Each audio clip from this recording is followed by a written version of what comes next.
آپ اپنے عقائد اور نظریات کو قرآن و سنت سے اخذ کریں. حدیث کو بھی مانتا ہوں, قرآن کو بھی مانتا ہوں. نہیں مانتا نہیں, قرآن نہیں, قرآن کو ماننا حدیث کو ماننا کافی نہیں ہے.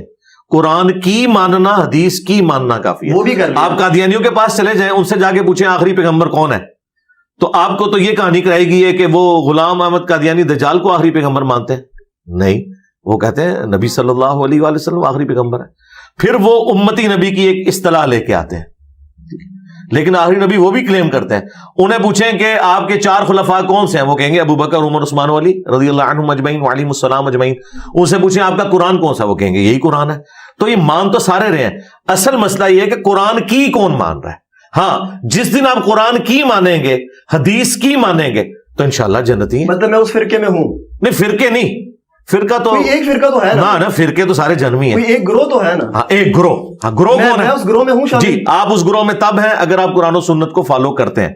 قرآن و سنت کو ماننا کافی نہیں. عام آدمی کو کیسے پتہ لگے گا؟ جی پتہ چل جائے گا, پہلے صفحے سے اسے پتہ چل جائے گا. نہیں سمجھ آتی نا؟ جی سمجھ آ جائے, کیوں نہیں آئے گی. آپ کسی گورے سے کہیں کہ یہ سورہ فاتحہ ہے, اس کا ترجمہ جو ہے نا, اسے پڑھو اور بتاؤ اس کا کیا مطلب ہے. جب وہ پہنچے گا نا ایاک نعبد و ایاک نستعین, اے اللہ ہم عبادت بھی صرف تیری کریں گے اور دعا بھی صرف تجھی سے مانگیں گے, ٹھیک ہے. گورا کبھی بھی یا علی مدد نہیں کہے گا, یا شیخ عبد القادر جیلانی مدد نہیں کہے گا. وہ کہے گا یہ کیسے ہو سکتا ہے جب قرآن میں لکھا ہوا ہے. تو میں نے تو اللہ ہی کو مدد کے لیے پکارنا ہے, اور مدد سے مراد دعا ہے. ایک وہ ظاہری اسباب ہے, وہ تو قرآن میں ہے, وَتَعَاوَنُوا عَلَى الْبِرِّ وَالتَّقْوَى وَلَا تَعَاوَنُوا عَلَى الْإِثْمِ وَالْعُدْوَانِ. نیکی اور پرہیزگاری کے کاموں میں ایک دوسرے کی مدد کرو, برائی میں الگ رہو.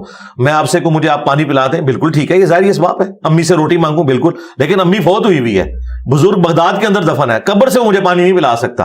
جب یہاں بیٹھ کے میں پکاروں گا نا, اب یہ ہو جائے گی دعا.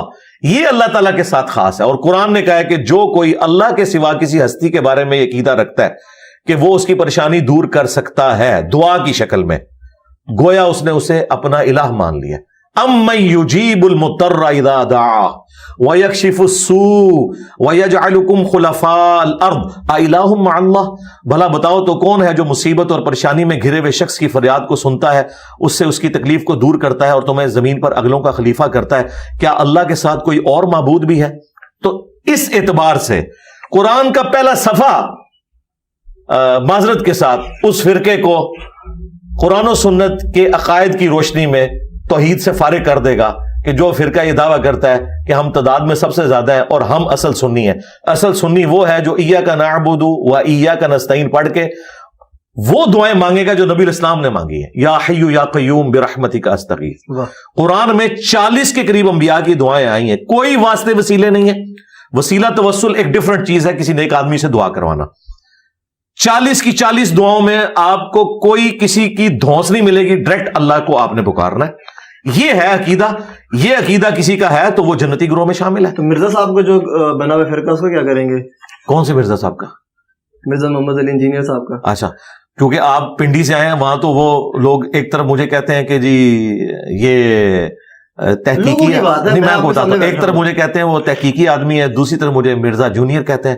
میں آپ کو بتا دوں میں مرزا جونیئر بالکل نہیں ہوں, میں مرزا سینئر ہوں, میں اعلی حضرت سینئر ہوں, میں حکیم الامت سینئر ہوں. اس کی وجہ یہ ہے کہ یہ سارے کے سارے تھانوی رسول اللہ پارٹی, چشتی رسول اللہ پارٹی, قادیانی دجال پارٹی, یہ سب کی سب پارٹیاں, ان کو میں نے کر دیا اللہ کے فضل سے ننگا.